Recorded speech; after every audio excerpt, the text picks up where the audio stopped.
Welcome to the Summit Church Online, and thank you for joining us for this week's worship service. It is our mission to help you receive and then share the love of Jesus, or like we say it around the Summit, love first. And whether you're new to church and Christianity in general, or have been following Jesus for years, we believe what you're about to experience will help you take your next steps in your journey. If you're new to the Summit and have questions, contact us through our website or app. We'll be in touch to answer any questions you have. If you live within the Triad area, you're probably not far from one of our locations. We'd love for you to join us in person. And if you have young children, they will love our kids' environments designed specifically for them. Now, if you regularly attend the Summit and you're just not able to be here in person this weekend, we hope this time of worship is a help to you. We look forward to seeing you when you're back, and don't forget, you can stay up to date on all the latest things around the Summit and even keep up with your financial giving through our website and app. So, whether you're new or a regular, thanks for joining us for this worship service. We pray that the next hour will both encourage and challenge you in your spiritual journey.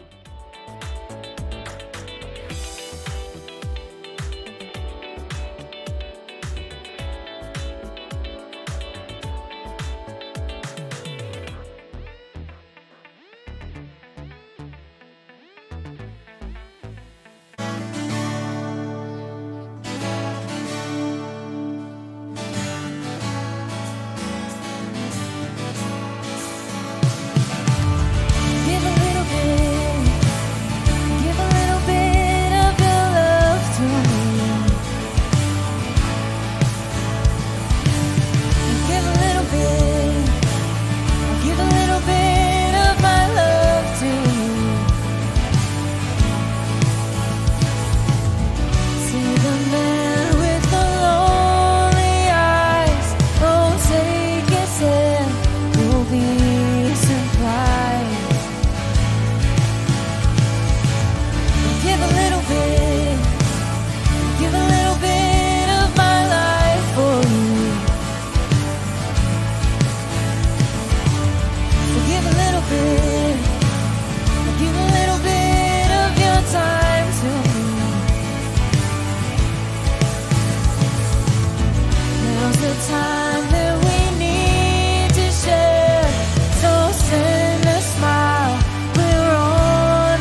How'd y'all like that?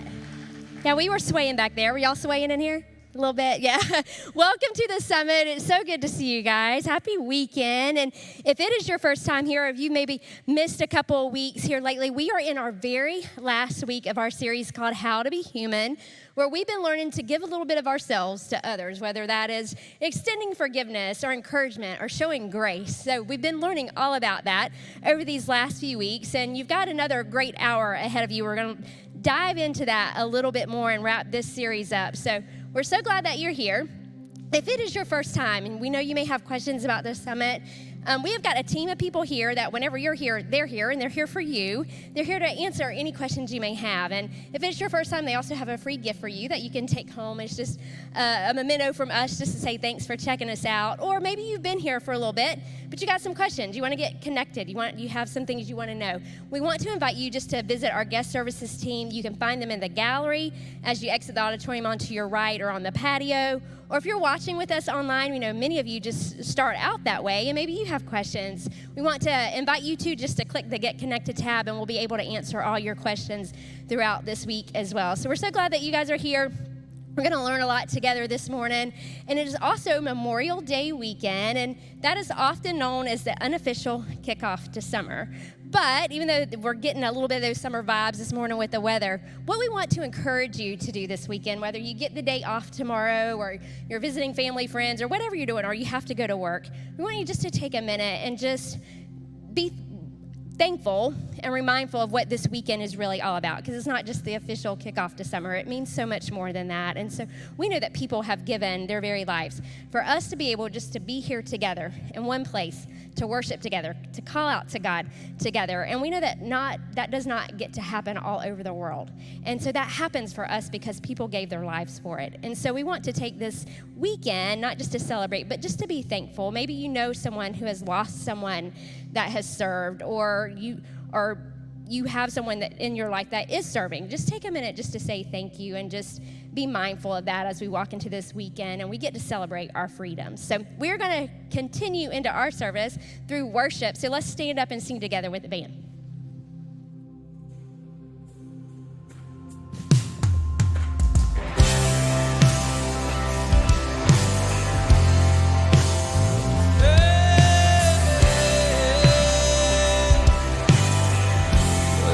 Together with darkness, when darkness tries to roll over my bones, when sorrow comes to steal joy I own,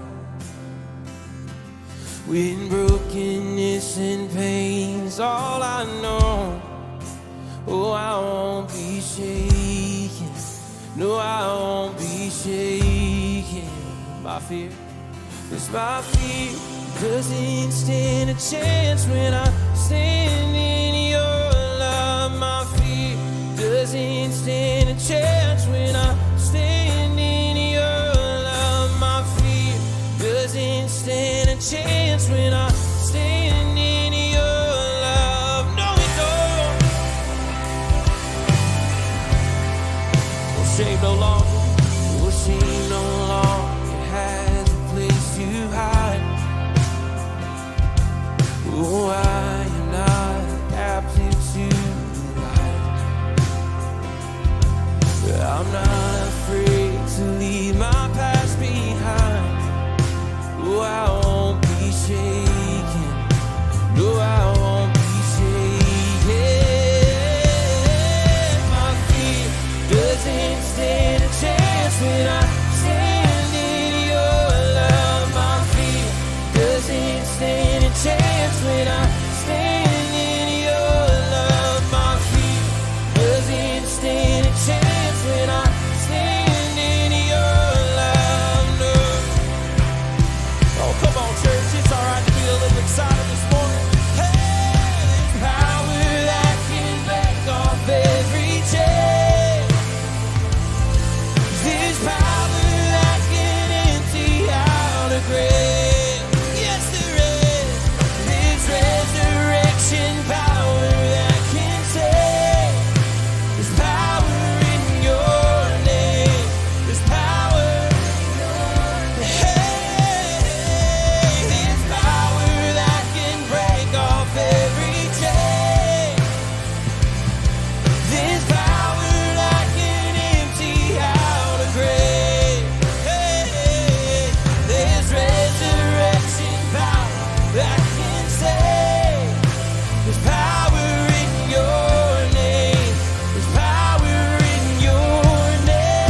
stand a chance when hey, my fear doesn't stand a chance when I stand in your love. No, it don't, no, it don't. Hey,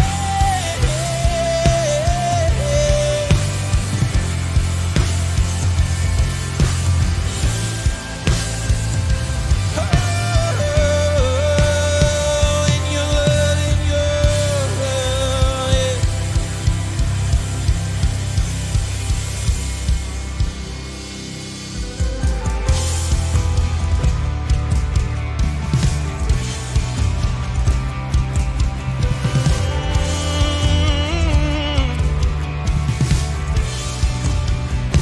'Cause I call you maker.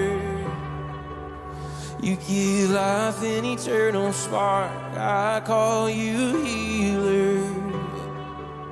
'Cause you can mend any broken heart. I call you faithful Father.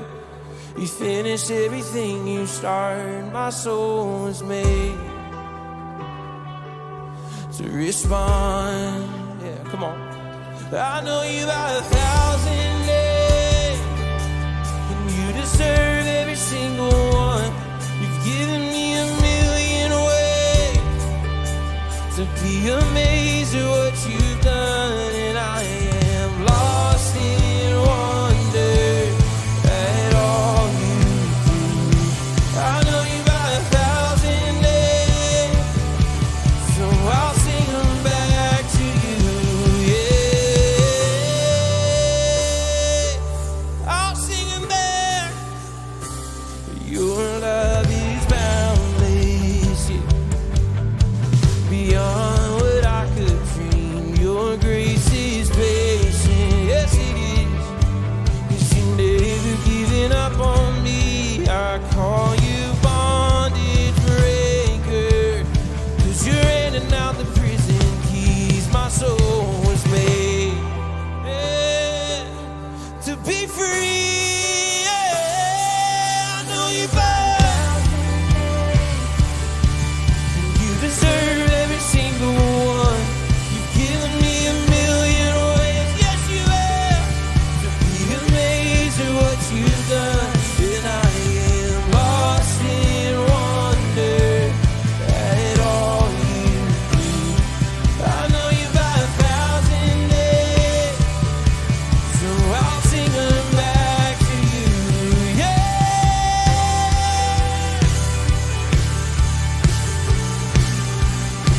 Oh, sing them all back. Sing them back.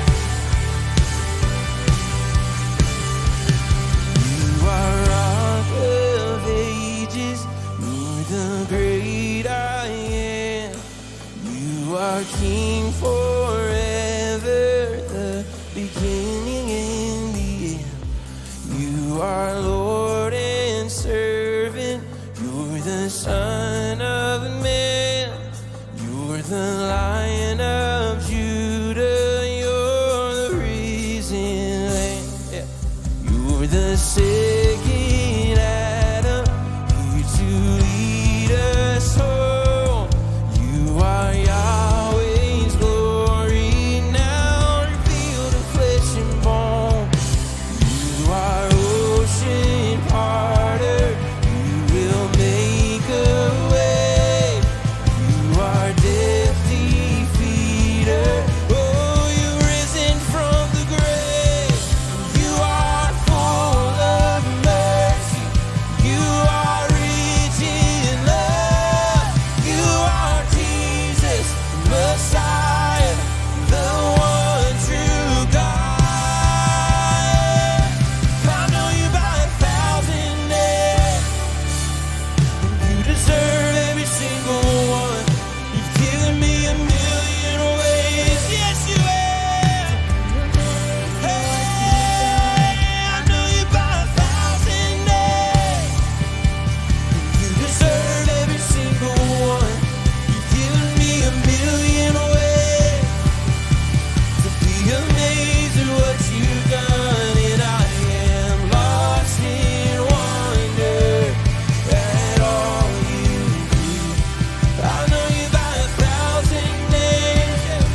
days may be darkest, but your light is greater. You light our way, God, you light our way. When evil is rising, and you're rising higher, with power to save, with power to save. You keep hope alive. You keep hope alive. From the beginning to end, your word never fails. You keep hope alive, because you are alive. Jesus, you are alive. And death had a stronghold, but your life was stronger. Rose from the grave, rose up from the grave. When evil is rising, and you're rising higher, with power to save, with power to save. 'Cause you keep hope alive. You keep hope alive. From the beginning to end, your word never fails. You keep hope alive, because you are alive. Jesus, you are alive.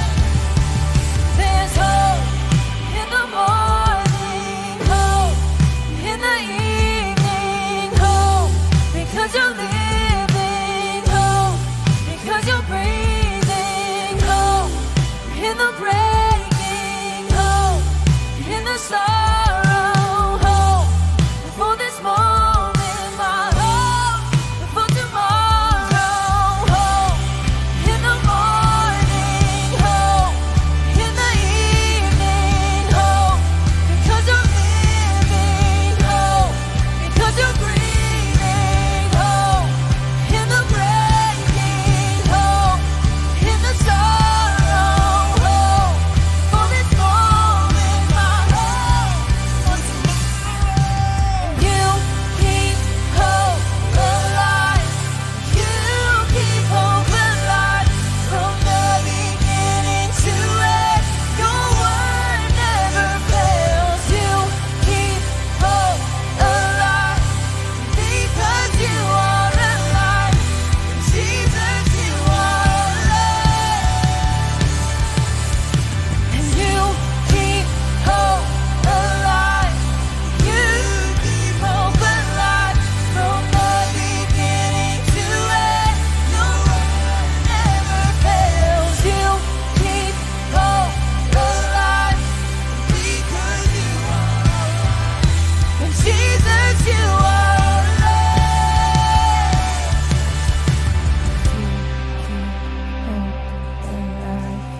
You keep hope alive.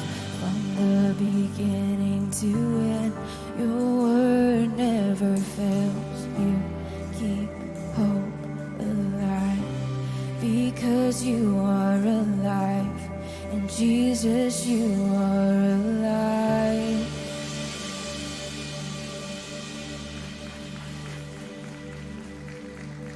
If you guys will pray with me. Jesus, our hearts needed to hear those words, and we needed to sing them out loud, because this week has been tough. It's watching what has gone on in our country, just the loss of innocent lives, just makes us question hope. So we just needed just to come together today, God, and just stand in front of you as your people and just say that we believe in your hope when things look hopeless. We trust in your hope. We trust that you're going to bring hope to us. So God, we together, we collectively come before you on behalf of a community that is just in deep grief and deep sorrow. God, things that we don't understand. And God, some people would say that our prayers are passive, but we refuse to believe that, because we know you better than that. We know that you are present, and you've promised your presence in all situations. And so, God, we know that as those children took their last breath, you were standing there with them. And so, God, we just ask that you just be with every parent, every grieving person, that you stand with them right now as well. We just call out your peace that passes understanding. We ask that you to comfort those that are mourning. God, we just ask that you just give us wisdom. We ask for people that are in places of authority, whether it's in counties or in countries. God, we ask that you begin to influence them in their decisions. We ask that you put people in their past that love you and love your ways and believe in you. God, we are studying about humanity and how we become more human, but yet we look around us and it feels like humanity is just being stripped down. And we can't fix it.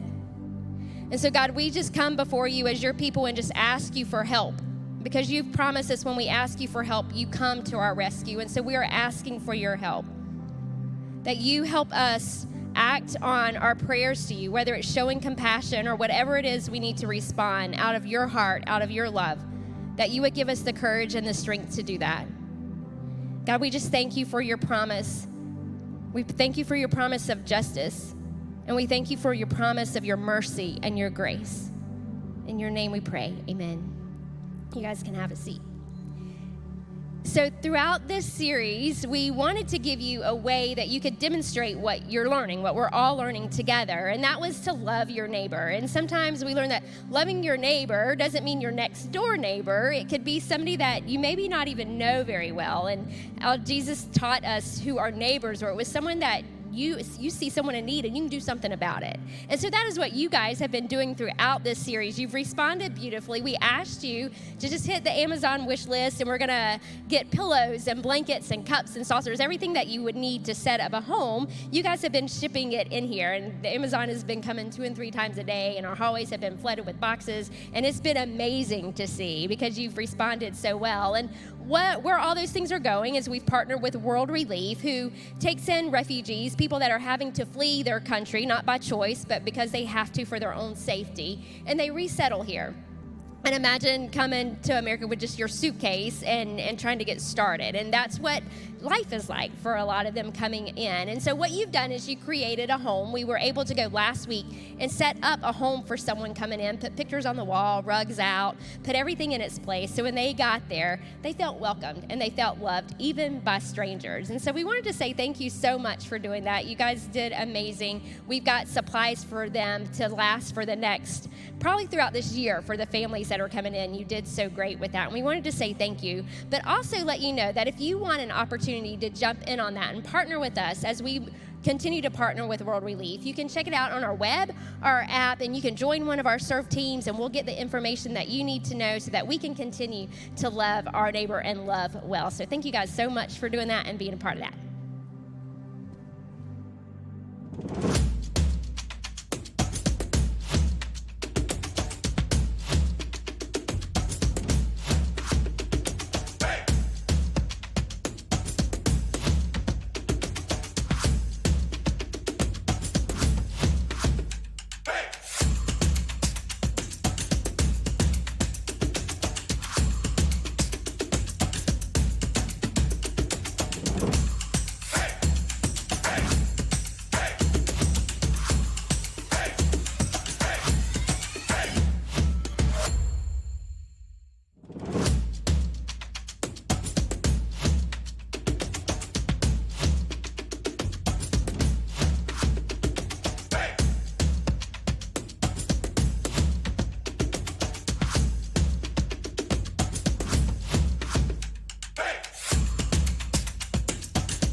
Okay, everybody, we are wrapping up our series on how to be human, not suck at relationships, not be a jerk, not die alone, and that's a lot, right? And so what we're going to talk about today, I think, is going to help us kind of wrap everything up with something that is so vital for every single relationship that you're in. So here's the deal. I want you to think about somebody that annoys the crap out of you, okay? I want you to think of somebody right now that just drives you nuts, just gets on your ever little loving last nerve and jump up and down on it. They just drive you crazy. You would say they're difficult.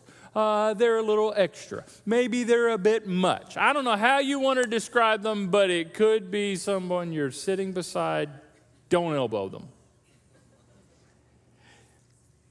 If you're married, eventually your spouse will play that role repeatedly.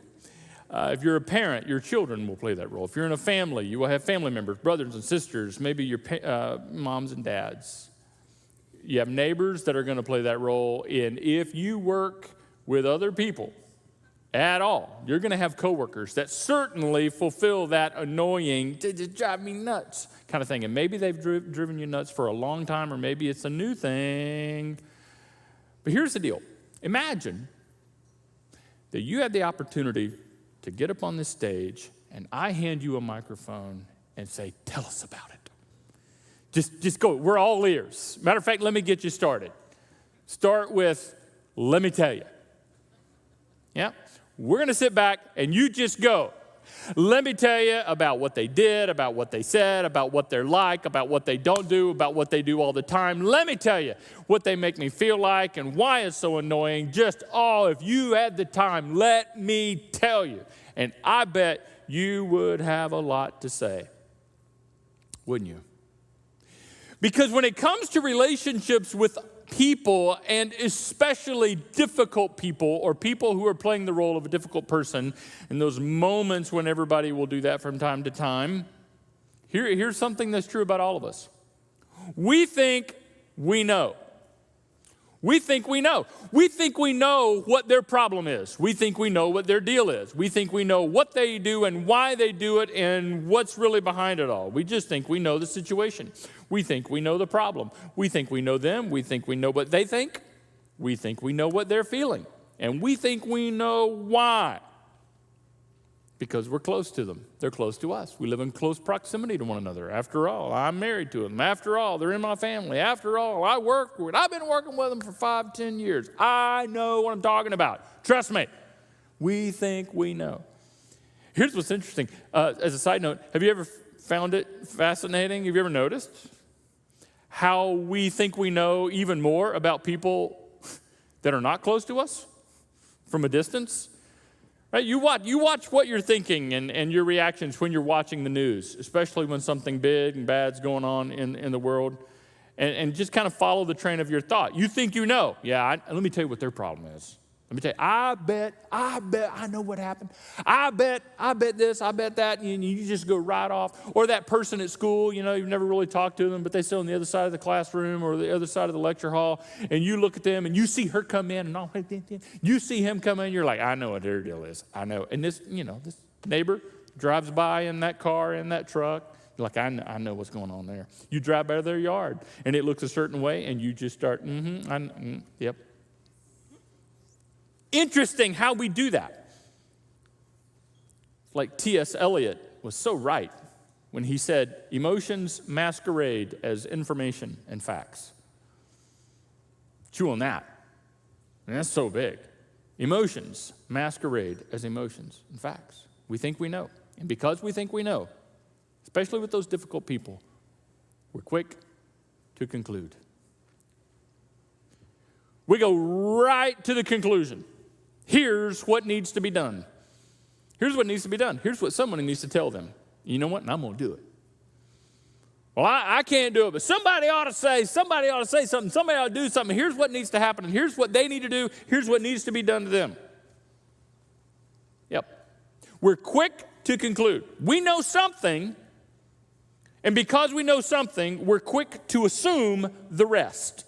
And we fill in all the details. Isn't it interesting how we will enter into the middle of the story, and because we think we know, we're quick to conclude. We enter into the middle of the story, and we start assuming the backstory and the conclusion. And we fill all those gaps in ourselves. Yep. I knew it. This is just the way it is. We assume the backstory and the conclusion. I do this. I can find myself doing this with people. Maybe it's my personality, and I hope it's everybody. At least I'd like to tell myself we all struggle with that so I don't feel so bad.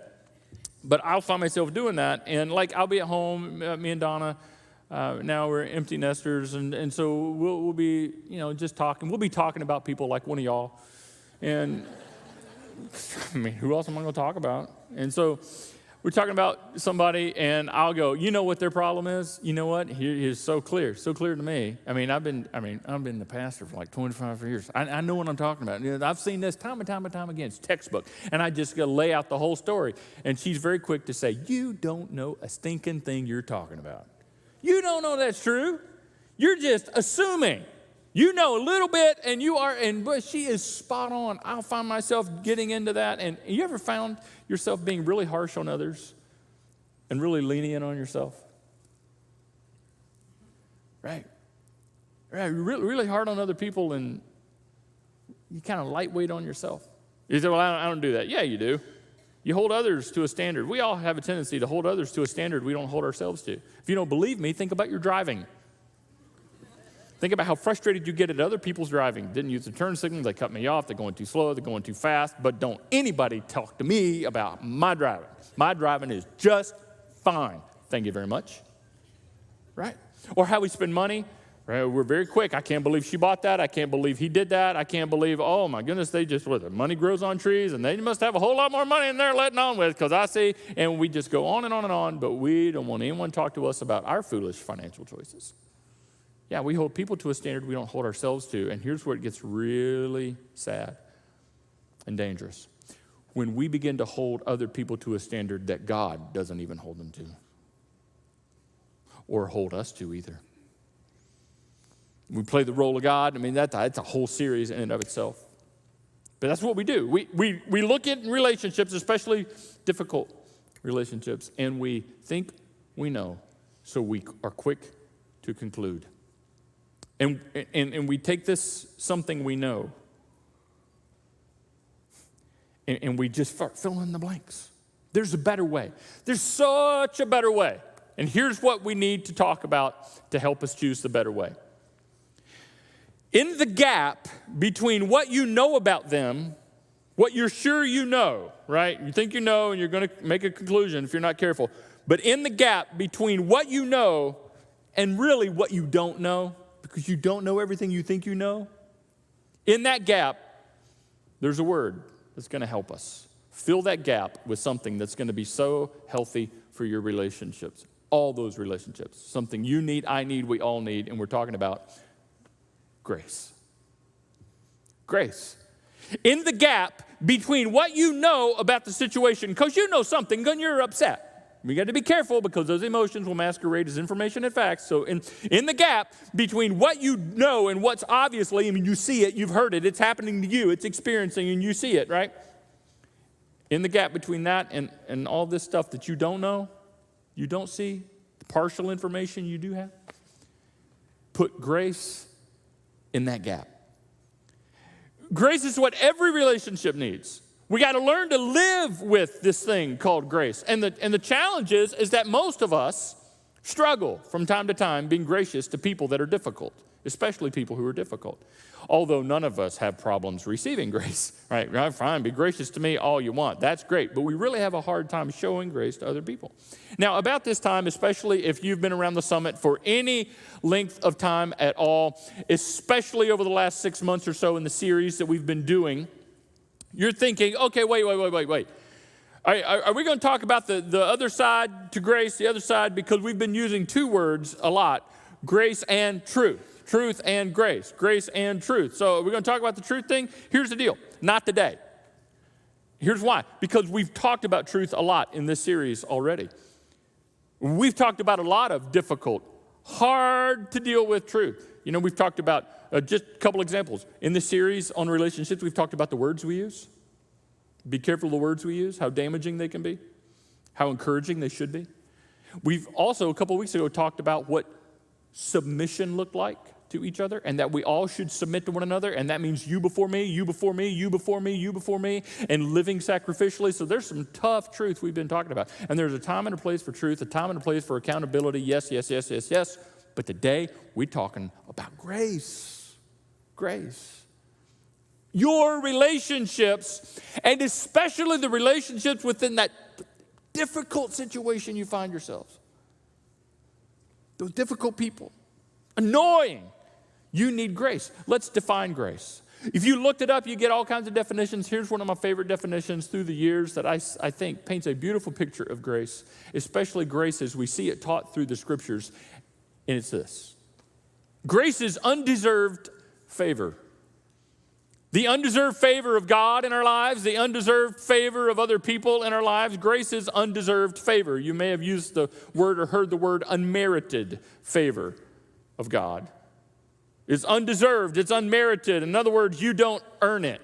It's given. Now, if right now you find yourself kind of having an argument with me in your brain, because you're like, you say that and that sounds great, Pastor Man, but you don't know. You're right, I don't know.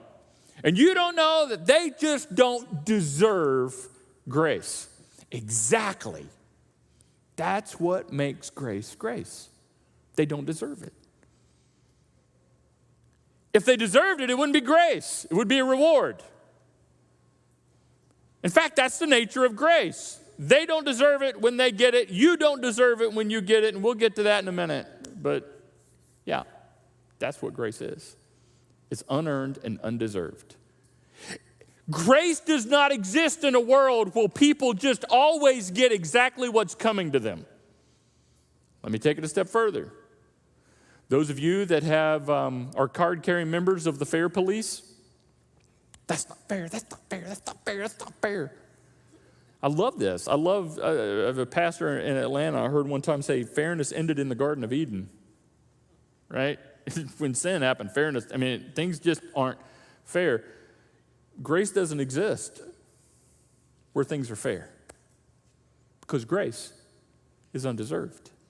Grace is unearned. So if you want fair, then you want a world without grace. And I don't think you want to live in a world without grace. I know I don't. I want something better than fair. I want grace. And maybe you're sitting there thinking, well, if I show them grace, this difficult person, they're going to take advantage of it. They will abuse it. That's always a possibility. That's what makes grace grace. If grace doesn't have with it the possibility of being taken advantage of and abused, then it in of itself is not grace. It ceases to be grace. It's something else. You cannot have grace without the ability, the possibility of it being taken advantage of. That's the nature of grace. And it's what all humans need. You can't be in a relationship with other human beings without grace. Why? Because they're a sinner. And guess what? You are too. Now you're married to a sinner, and the person you're married to is married to a sinner. Your children are precious little ones. They got the devil inside. Your neighbors, your coworkers. Yeah. And you can't be in a relationship with other human beings who are sinners, which is all of us, without grace. That's just how it works. Because none of us, let's be honest, none of us want to be in grace-starved relationships. You wouldn't want to be in a relationship with anyone without grace, without undeserved favor. And God knows that that is how relationships work best, in a context of grace. That's why God teaches us all throughout the scriptures in so many different ways. In fact, I just want to show you, just start out with something really simple. And it's so common in our culture. A lot of people have embraced it, and they don't even realize, they have no idea that it actually is something Jesus said that comes from the scriptures. In fact, it's taught in schools. It's taught to little kids. It's reminded to you all the way through your growing up years. Yeah, it's this idea right here, that we should treat them the way you want to be treated. Treat people the way you want to be treated. Treat them, that person, that annoying person, treat them the way you want to be treated. Not the way they've treated you, not the way other people have treated you, but the way you want to be treated by other people. That's how you should respond and treat them. Yeah, it's something we call the golden rule, right? This is just taught. This is just relationship 101. Now, Would you want someone to do that to you? No. They don't do that, right? That's the way it is when you're little kids. Or even just have a strong-willed child. Do you want them to do that to you? I don't care. Okay. No, they don't, right? They're just being obstinate. I'm with you. Had those. Yeah. Jesus taught this. That's what Jesus said. So in everything, do to others what you would have them do to you. There it is. That's grace right there. That's what grace looks like. That's undeserved favor, right? They don't deserve it.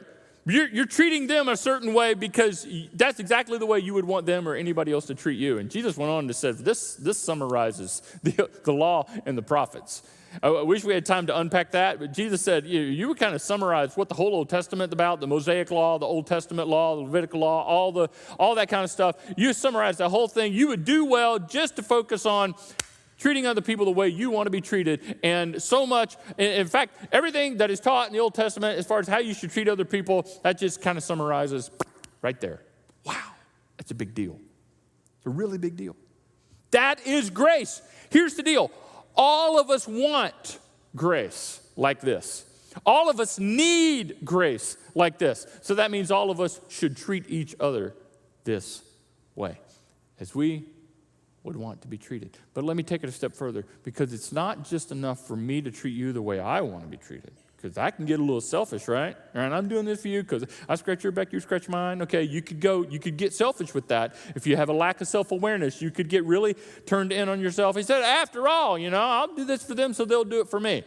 Still, a great rule for relationships, especially with difficult people.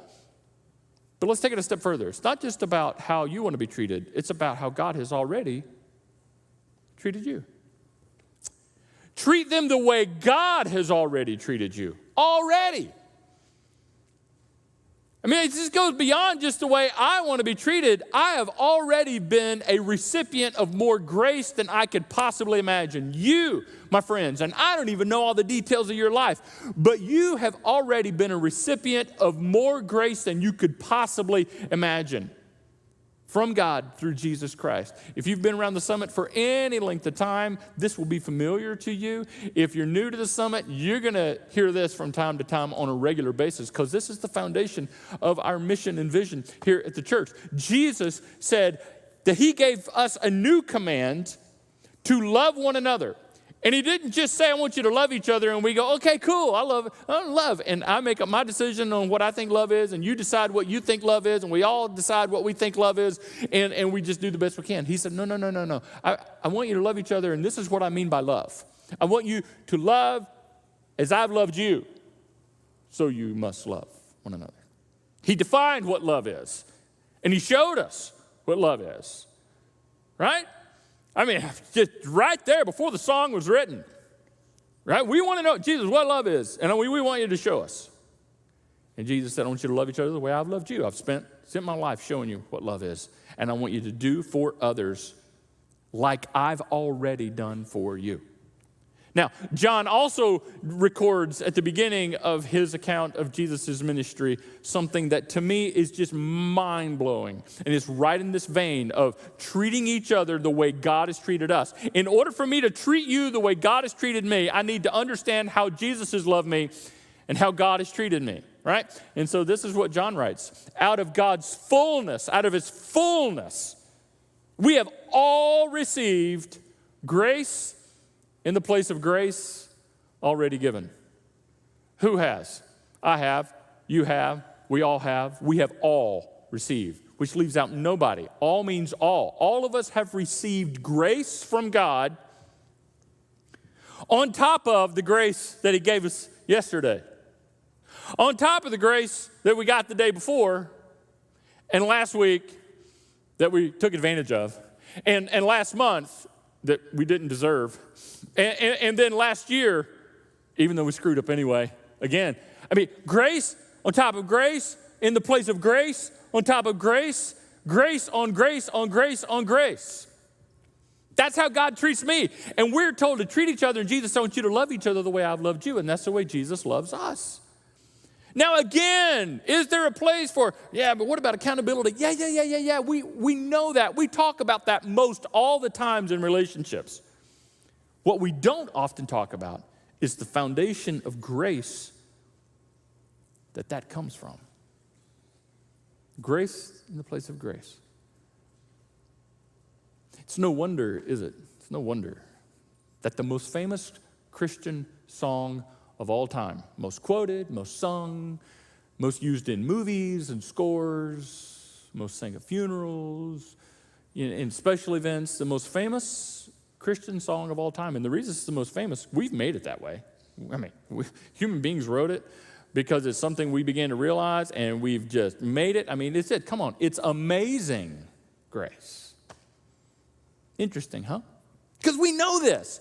We know this is what makes great relationships tick. And as followers of Jesus, we should be sharing with other people what the grace of God is like just by how we treat each other. In other words, they should get to know us and experience us, and as a result, be able to experience the grace of God. So we treat each other as we want to be treated. We treat each other the way God has already treated us through Christ, which is grace upon grace upon grace upon grace. We all want it. We all need it. So we should all share it with each other. Now, I understand that you have this special situation that I'm not aware of. And if I understood your scenario, you would understand why grace is, okay, that's enough. Enough grace. It's time for the boom, baby. I mean, we're gonna lower it. We're gonna lower it. We're going ham. I mean, I'm ready. I'm ready to walk in here and just kind of lay it. I mean, because I've done the grace thing and it didn't work. It has nothing to do with working. It has nothing to do with the outcome, right? It has nothing to do with the results you get. Well, I'll be gracious if. No, there is no if. You just, yeah.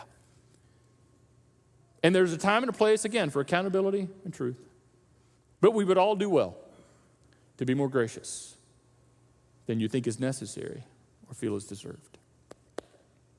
I don't see how you're going to go wrong.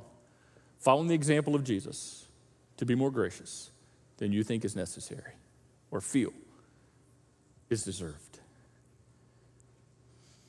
Yeah, I mean, when you think about it, this is the guide for healthy relationships. This is it. This is the starting point in how you do it.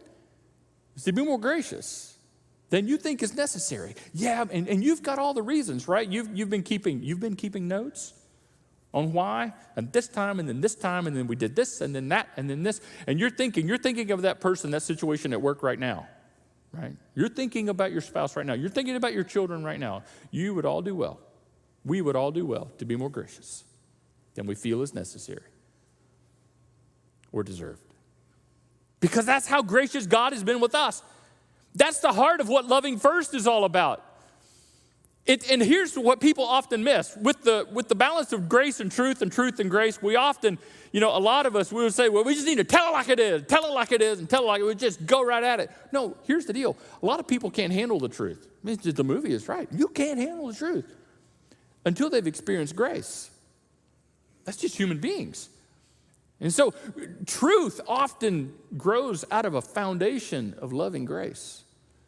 Then, once people have experienced the undeserved, unmerited grace of God through each other, then they have a foundation by which they can be receptive to the truth that they need to know. And then we grow and understand what it looks like to follow Jesus and honor other people in a God-honoring way. Yeah, it's just grace.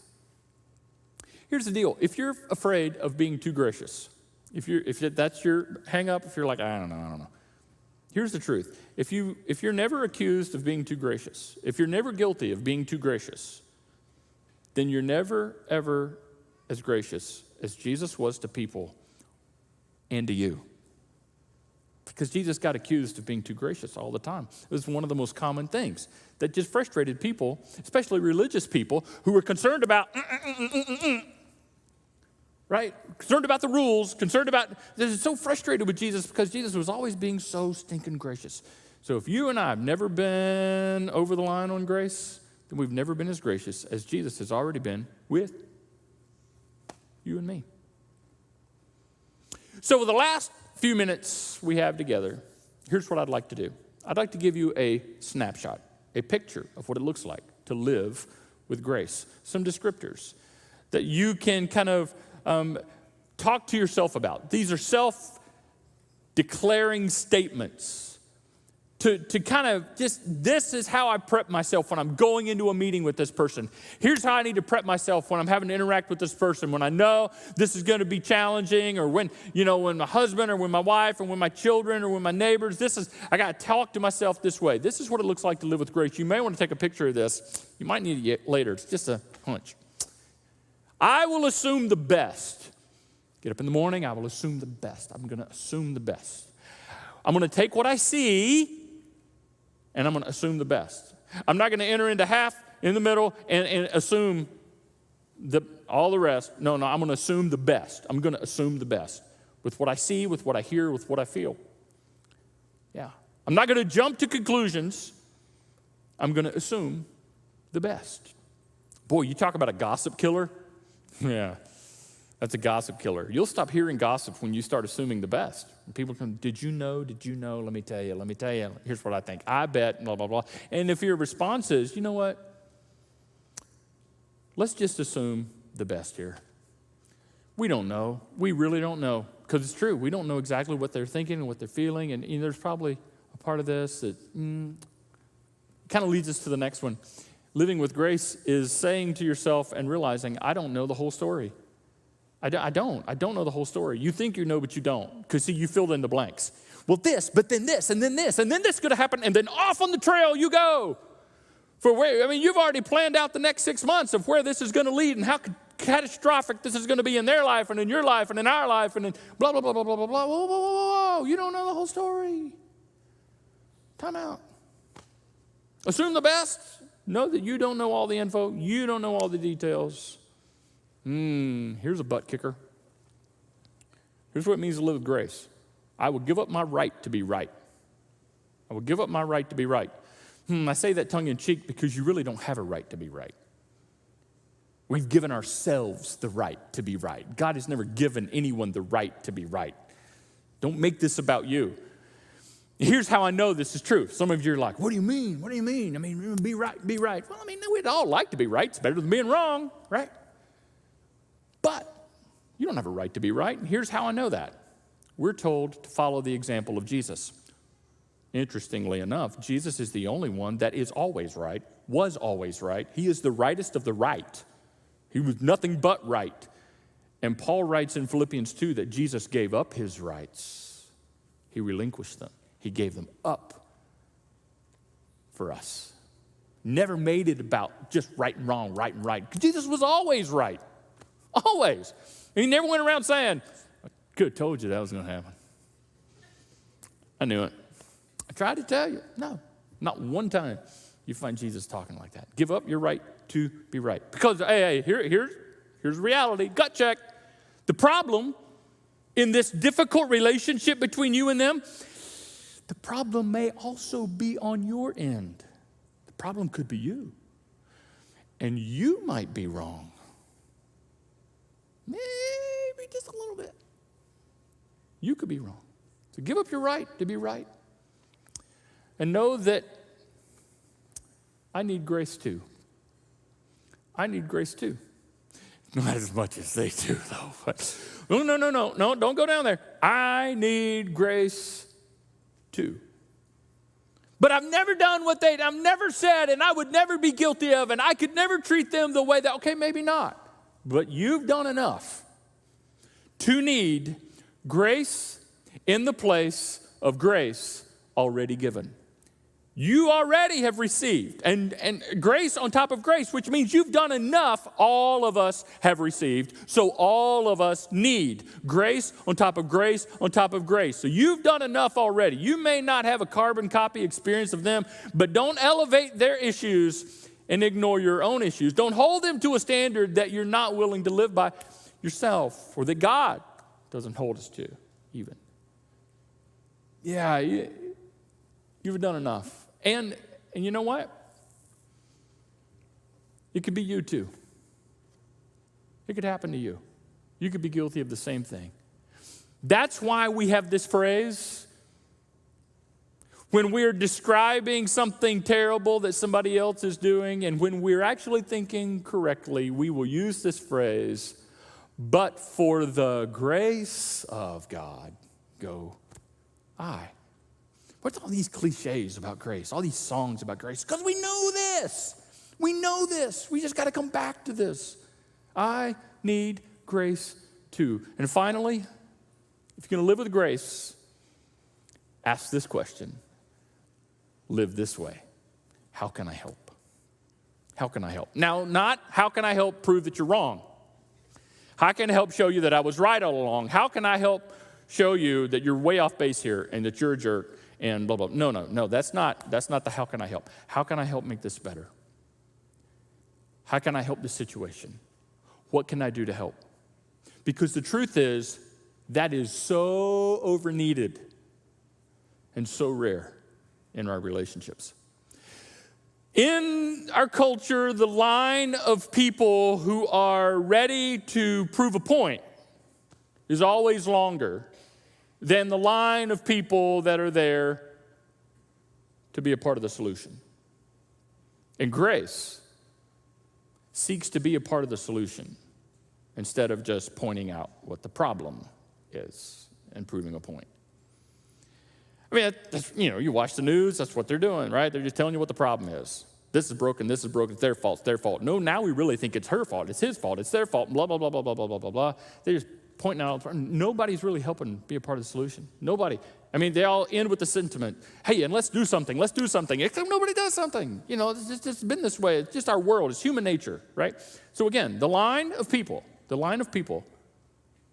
who want to point out what the problem will always be longer than the line of people who really be a part of the solution.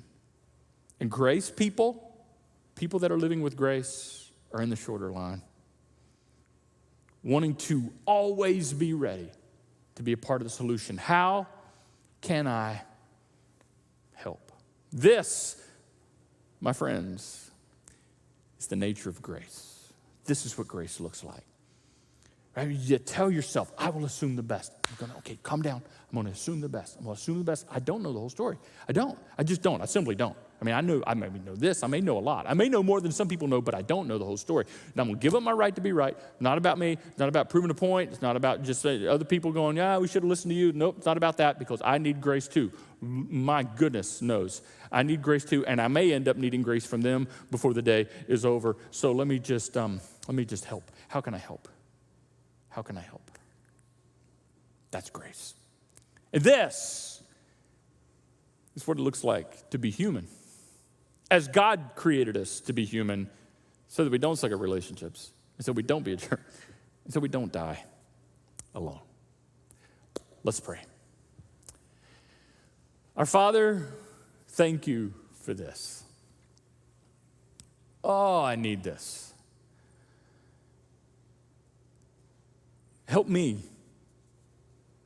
to treat others as I want to be treated, selfishly, and especially as you have already treated me, and you have already given me more grace than I could possibly imagine.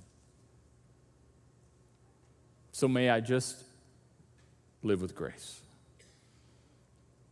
Help me to do this at home, my family, with the people I work with, people in my neighborhood, and complete strangers I haven't met yet. And I ask the same for our brothers and sisters here and joining us online. We all want grace. We all need grace, and may we all share it and show it. Because Jesus has set the example, who was always right. And he has just given us grace upon grace upon grace. May we treat each other that way and be more gracious than we feel is deserved, or we feel like we want to, or is necessary. And Father, may we learn to not just be recipients of grace, which we're very quick to do. May we be just as quick to show it to each other. And may that strengthen our marriages and our families and our teams at work and our community and our church and our world. And may we, your sons and daughters, lead the way because we follow the one who paved the way, Jesus, our gracious Savior. We thank you in Jesus' name. Amen.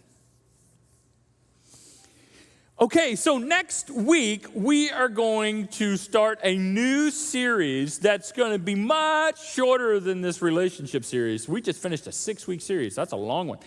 We're going to do a short 3-week series, okay? Just 3 weeks, and it's called The Good, the Bad, and the Ugly. Oh, you know that movie too. Yes. So if you're thinking Clint Eastwood or that movie, stop, because it's got absolutely nothing to do with either one of those. And if you're going, who's Clint Eastwood? There's a movie? Oh, bless your heart. Anyway, YouTube assignment this afternoon. No, it's not about the movie. Here's what this series is about. It's a 3-week series on the most famous story Jesus told. The most famous story Jesus told. Told over and over and over again, a story about a young boy that made some stupid decisions. And his ticked off older brother and their father, who expressed and showed so much love to both of them. This is a story that Jesus told so that we would find our own place in the story. And you will. You will be encouraged. You will be challenged in this story that we're calling the good and the bad and the ugly. And before it's all over, we'll see all three and find where we are in the middle of all that. So thank you for coming. We'll see you next week. Happy Memorial Day weekend. Be safe and enjoy.